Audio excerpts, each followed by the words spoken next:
Waouh. Attends, François, t'as fait ça uniquement avec du stock footage? Ouais, et alors franchement, j'étais pas sûr du tout d'y arriver, hein. Mais tu veux que je te montre comment j'ai fait? Ok, mais vite fait. J'ai paddle à 11h. Quand Artlist m'a mis au défi de réaliser un clip professionnel type gros budget uniquement avec ce qu'ils mettent à disposition dans leur offre Artlist Max, bah j'étais un peu dubitatif. Ouais.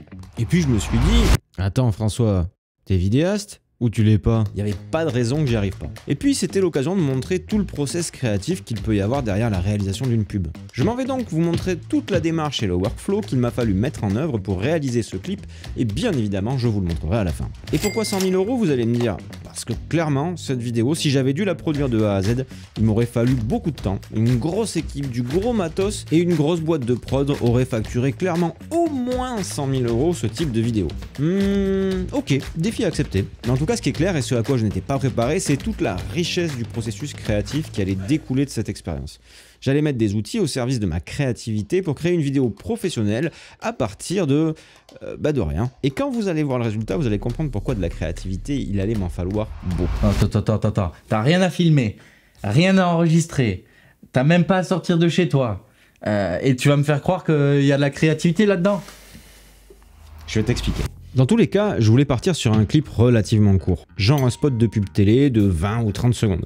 Un truc plutôt épique mais pas trop ciblé. En même temps, le problème c'est qu'il fallait que je puisse utiliser des plans relativement génériques et variés. J'avais deux possibilités. Soit j'allais poncer le site pour essayer de voir ce qu'il y avait comme image et créer un scénario à partir de ce qu'il y avait, soit je partais directement du scénario en essayant de ne pas être pollué par les images que j'allais voir justement. Et j'ai choisi de partir sur le scénario en premier. Mais ne sachant pas ce que j'allais trouver, j'avais pas une marge de manœuvre incroyable. La promesse d'Artlist avec leur offre Artlist Max, c'est de fournir des musiques, du stock footage, des plugins et même une app de montage. Le tout avec une qualité maximum. Mais de là à dire que pour 30 balles par mois, on a tout ce qu'il faut pour faire une pub gros budget, ouais, j'avais des doutes quand même, hein.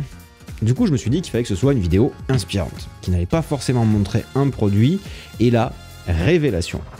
J'ai pensé aux pubs Nike. Dans leurs pubs, le focus est rarement mis sur le produit, mais plutôt sur ce qu'en font les sportifs. Bingo! Ma vidéo serait donc une pub inspiration sur une marque fictive d'articles de sport, style Nike. Ouais, quitte à se lancer un défi, autant voir grand. Mais ça allait pas être si simple que ça. J'avais l'idée, maintenant le plus gros du chantier m'attendait.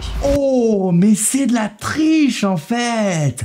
T'as juste été chercher les images et t'as fait ta petite tambouille sur l'ordinateur. Hop, va pas si vite. C'est pas comme ça que ça fonctionne, hein. Puis je t'avoue qu'à ce moment-là, je savais pas encore trop comment j'allais faire, hein. Ma créativité était un peu en RTT. Partir de rien, juste d'une idée, sans avoir la possibilité de prendre ma caméra pour aller filmer, c'est un peu effrayant. En temps normal, quand on me commande une vidéo, j'ai un brief, des guidelines, bref, le client, il sait dans les grandes lignes ce qu'il veut. Pour démarrer, j'ai séché, complètement, au début. Et puis je me suis dit que souvent, ce qui me donnait l'inspiration, c'était la musique. Et ça m'était même arrivé de faire toute une partie son d'une vidéo en premier pour ensuite mettre les images. Allez, go sur la section musique d'Artlist et c'est parti. Maintenant que j'avais défini ce que je voulais, il ne me restait plus qu'à rentrer ça dans les champs de recherche. Un thème, le sport, une atmosphère épique, pas de voix, je veux un truc cinématographique et une durée maximum de 35 secondes. Et bam, 4 résultats de recherche. D'entrée de jeu, je pense savoir laquelle va me convenir, mais je les écoute toutes. Finalement, c'est celle-là qui retient mon attention. Elle est calme au début, elle s'emballe un peu après, ça se voit rien qu'en regardant la forme d'onde. Ça va définitivement me permettre de faire monter la sauce dans ma vidéo. Je télécharge, j'importe, je fais un premier découpage sur les temps forts avec des marqueurs. Ça y est, j'ai ma base, ça sonne épique, cinématographique, mais à ce moment-là, je ne suis toujours pas sûr que je vais trouver des plans qui vont matcher. Je sais même pas le niveau de qualité qu'il va y avoir. J'étais très dubitatif au début, et à ce moment-là, j'ai l'impression de l'être encore plus. Ok François, mais alors du coup les plans, raconte-nous, t'as trouvé ce que tu voulais, t'en as pris combien? Est-ce qu'il y avait des labradors? Comment tu les as étalonnés? Genre je sais pas, allez, on veut savoir là. Bah là, il a surtout fallu que je fasse un truc, hein. Être méthodique. Ah. Le premier truc que j'ai fait, c'est définir le thème de ma vidéo dans ma recherche. Simple, mais autant dire qu'il y avait énormément de choix, beaucoup de choses. Alors je me suis recentré et je me suis rappelé que la chose la plus importante, c'est l'histoire. Et comment on raconte une bonne histoire? Bah avec des plans variés. Des plans larges, des plans moyens, des gros plans, du drone aussi évidemment pour prendre de la hauteur. Ouais, ça a l'air pas mal. Je voulais du sportif en action et de préférence le plus de sport possible. Des trucs physiques, oui il y avait du golf, mais bon ça collait pas vraiment à ce que je voulais. Il me fallait de l'impact, de la sueur. Au bout d'une heure, j'avais 64 gigas de plans et j'étais sûr que ça passerait nickel. Un peu trop sûr d'ailleurs. Donc c'est là, Ouais. si j'ai bien suivi. Ouais. Tu balances tout sur ton logiciel, tu mets un filtre et c'est fini. Donc, c'est de la triche, François. Ben non, parce que quand j'ai sorti la première version, c'était complètement Ah, j'avais plein de beaux plans, hein, ça c'est sûr, hein, mais j'avais pas d'histoire. Il suffisait pas d'avoir de belles images pour faire un truc qui impacte. Même sur 30 secondes, fallait qu'il se passe un truc. Déjà le premier problème, c'est que j'avais trop de personnages différents, dont certains qui n'apportaient rien et qui n'apparaissaient qu'une seule fois. Montrer la diversité, oui, mais il faut absolument une évolution dans la vidéo, dans l'histoire. J'ai donc réduit le nombre de personnages et j'en ai mis certains, quand c'était possible, dans diverses situations. Le truc plutôt cool dans la partie footage d'Artlist, c'est que les plans sont rarement isolés. Ils vont par lot. Il y a donc la possibilité d'avoir une évolution dans notre personnage, que ce soit au niveau de ses actions, du cadrage, de l'éclairage. J'avais notamment cette ballerine dans pas mal de situations. Idem pour la Formule 1 de l'intro, ça n'avait aucun sens de l'avoir au début et de plus l'avoir après comme je l'avais dans mon premier scénario. D'ailleurs en parlant de scénario, j'ai pensé l'intro comme le moment avant l'effort, un peu dans le doute et dans l'expectative. Des gros plans, et puis quand ça pète, il me fallait de l'effort. J'ai pu sortir de nouveaux personnages, mais aussi réutiliser ceux du début en action. Là tout de suite, ça avait plus de gueule. On voyait la transformation, il se passait enfin quelque chose. Il ne me restait plus qu'à caler les images en rythme, jouer avec la vitesse des plans au ralenti par moment, sans abuser, hein, et c'était bon. Bon, François, je vais t'avouer un truc. Ok, il y avait un peu plus de taf que ce que je pensais.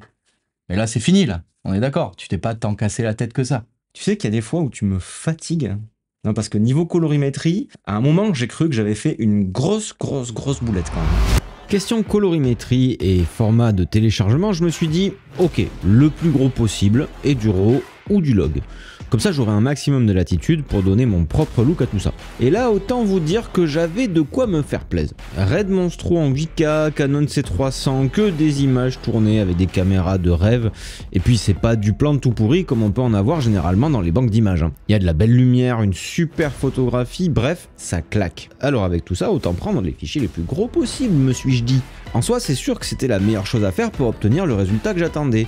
Sauf que j'ai téléchargé, et je me suis retrouvé avec plein de formats de fichiers différents, des logs différents, et forcément, comme chaque log se traite indépendamment et différemment, c'était le bon. Au final, je m'en suis sorti, mais je me dis que si j'avais voulu aller plus vite, il suffisait de télécharger une version 4K déjà étalonnée, parce que c'est dispo sur le site, et puis c'était bon, hein, ou tout simplement noter les caméras qui avaient été utilisées. Ah mais c'est ça qui m'énerve, tu vois. Vous choisissez toujours, là, les vidéastes, les fichiers les plus gros. 6K, 8K. S'il y avait 10K, vous choisiriez 10K. Vous pouvez pas faire comme tout le monde, prendre 4K ou Yuka, le jardin japonais, non? Alors oui, j'aurais pu prendre des fichiers plus petits, mais le fait d'avoir de la 6K ou de la 8K, bah ça m'a permis de recadrer pour faire coller à ce que je voulais. Le truc c'est que j'avais des ratios d'images très différents. Il y avait notamment des films filmés en anamorphique avec un coefficient de squeeze très important et d'autres pas. Il a fallu que j'aligne un petit peu tout ça, et si j'avais simplement eu de la 4K, à l'export on aurait eu une petite baisse de qualité. Et puis le log ou le RAW, bah ça permet de garder un maximum de plage dynamique. Mon idée c'était aussi d'avoir une colorimétrie uniforme sur l'intégralité du clip, malgré la diversité des caméras. En vrai, même avec ces formats, j'ai pas eu besoin de faire grand chose tellement les plans étaient de qualité. Bon, là j'ai envie de dire que c'est fini, mais tu vas encore me dire qu'il y a quelque chose à faire. Ah bah tu vois, là tu comprends. Alors, on n'est pas loin, hein, mais à ce stade-là, je voulais le petit détail qui tue, tu vois, la petite cerise sur le gâteau à mettre à la fin, quoi. Le problème avec les images que j'avais téléchargées, c'est que la plupart n'avaient pas de son. Dans un sens, c'est plutôt bien, parce que ça aurait pu complètement changer leur signification dans mon scénario, mais c'était quand même dommage de n'avoir que la musique. Je voulais que ma pub elle soit prenante et immersive, alors je me suis mis à la recherche de sound design pour sublimer tout ça. Et ça tombe bien parce que dans l'offre Artlist Max, il y a aussi le sound design. Je me suis dit qu'il fallait pas que j'en mette partout quand même, mais suffisamment pour amplifier le propos. Je veux des gens qui luttent au début et qui se dépassent sur le climax de la vidéo. Des bruits de circuit, de moteur, des respirations, des grognements, un public en délire. J'ai ajouté pas mal de choses, mais j'ai pas abusé non plus. L'idée c'était vraiment de rendre les images cohérentes avec l'ambiance sonore sur des points clés. Et puis il restait tout ce qui était texte et titrage. Alors clairement, j'aurais pu aller chercher des titres ou des plugins sur Artlist. En plus, c'est rangé par logiciel, par catégorie et c'est hyper bien foutu. Mais là, c'était une pub Nike. Et généralement, elles sont quand même assez minimalistes. D'ailleurs, j'aurais aussi pu utiliser leur banque de transition, mais pas sur ce projet. Il me fallait un texte, oui, mais seulement à la fin, sans effet, juste sur la dernière note. Il me fallait le fameux Just Do It. Bon ok, je sais pas si c'est toujours leur slogan, mais je suis vieux, soyez indulgents. Le temps de faire quelques recherches sur la police utilisée par Nike, et c'était bon. Ok, je peux te dire un truc, mais tu te vexes pas. Manque un truc à ta vidéo. Genre une voix off. Bon, écrire des textes de voix off inspirantes et tout ça, c'est pas vraiment mon truc, mais là je sais que j'ai un éclair de génie.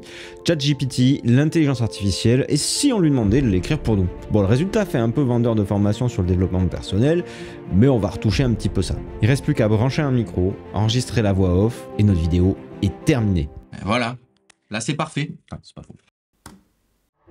C'est lorsqu'on pousse ses limites que l'on apprend le plus sur soi-même. C'est dans l'effort que l'on découvre sa force intérieure. Chaque défi surmonté nous rapproche un peu plus de la meilleure version de nous-mêmes.